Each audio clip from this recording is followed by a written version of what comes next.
Hi guys, ito naman day 17 dito sa Bulgaria. Open na kami.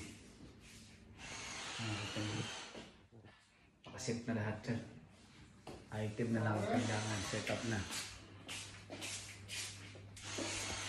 Kompleto na. Ito yung kata ng mga salmon. Tamban dito. Ito pwesto. Para sa medium plus namin sa likod. Ito naman para sa mga lutuan. Kompleto na. Pakasip na kami. Tapos sa dining, ito naman sushi area, matatapos na rin. Ito na. Konting-konti na lang. Tatapos na. Kailangan namin talaga empleyado.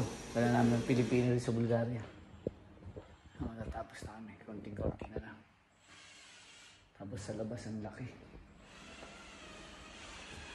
Siguro mga sa 20 mag-start na kami mag food days. Okay guys, follow nyo lang ako lagi. Bye.